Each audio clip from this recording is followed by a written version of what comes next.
I don't say, Julia was very secretive. Was she? Yes. And her moods were so, like I said before. Even as a child? That's right, you'd have to wait for her to break the ice. Mm-hmm. You didn't do it, or else you would get... She wouldn't respond. That's it. And if she did, it was in a way you didn't want to hear it. Do you remember her as being very ambitious? I think of being ambitious, do you mean in the musical world? Yes, because her career took off. Oh, yes, It was bred in her. It was in her. Yeah. It was that everything was about music. Yes. And she's mentioned the fact that she was going to go to New York. Yes. To further her career. Right. She went her first. Music career. She went first to Princeton, New Jersey, where she studied in Westminster Choir College, but later she studied at Juilliard. Yes. She had an exceptional singing voice. As we said, she was a student of Mabel Todd. Do you remember her voice at all? Somewhat. It was just beyond. It was like coming from another segment, you know. You do remember? Yes. It was like coming from, you could hear it. It was like not in the same room with you. Mm. That's how she could control that voice. Mm. Wow. Wow. Just wonderful. Mm. And then, as I said, she would,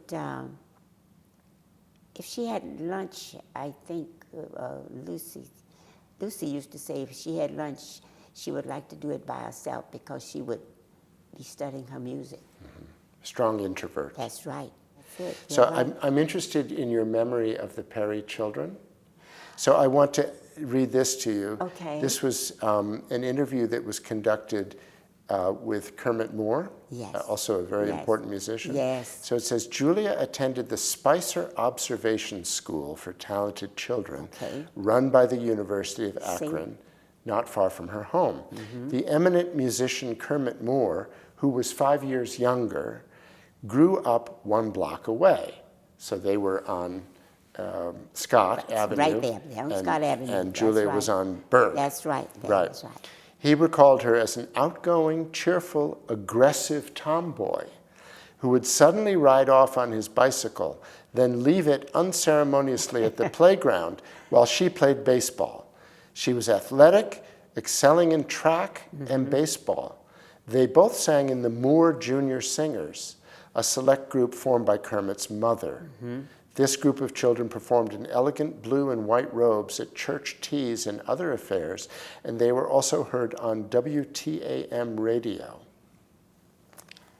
That was this group, and they of course, Mrs. Moore formed this group because she was a politician. Oh, Kermit's mother. Yes.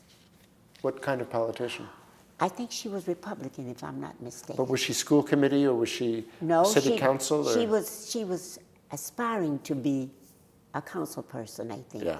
You had such a wonderful way of giving us a visual picture of your house and the Perry house next to each other and the children gathering. Just say a little bit more about the porches, and you weren't allowed to go into the Perry home. And no, if we went to we didn't go, we as young folks, children, weren't allowed to go inside. The Perry house. That's right. And if they came to us, they were not allowed to go in. Julia, a lot of times, would stand on the steps, would be right there at the steps, you know, not in. And then, of course, our porch kind of went around. It started on Berg and went right on Scott and went all around to Berg. Was one of those homes. So you had a chance there to see the street from both ways, you know. And of course, when we would go down there, we could hear the music before we got there. But the music was always so beautiful, just so beautiful. Did all 5 girls play music? Except Alice. I don't think Alice did. I never saw her doing any of it, you know. And of course, she was exposed to it, and I'm sure she did, you know. Right. But her dad was just involved, you know, completely. And like I say, he was the physician when he came. He didn't have a price on his visits. Pay what you could? That's exactly what Dr. Perry did. Played what you did. Because when my mom would call me or anything of like that kind, they would do more conversing and talking, than they did. They had much in common. And then he was your physician That is correct. and delivered Caroline. your daughter. That's right. Yes. It's remarkable. Yes, she's not with us now, but he was late that particular day because Caroline was born at home. And he had another delivery in West Akron, and we lived in Central Akron. Right. Wow. Yeah. So see, that was a difference there. You remember her. You remember her presence in Akron. Yes, in the 70s, we celebrated the bicentennial of the United States with concerts of American composers, a very odd collection, as you would expect. But I do... We meaning at the university here? At the University of Akron. She had her mother, America Perry, send the score to my teacher. He got it, he looked at it. He didn't actually understand what it was exactly. The score to the violin concerto. To the violin concerto. And he said, I think he was hoping that Julia was hoping that his wife, Miriam Fried, would look at it. Paul Biss's wife. Paul Biss's wife, because she was very much on the world stage as a violinist. And they just looked at it and said, there's nothing we can do with this, but knowing that I was very interested in new music, he said, would you like it? And I said, yes. And there was a number for their house, and I called and asked to speak to Julia Perry.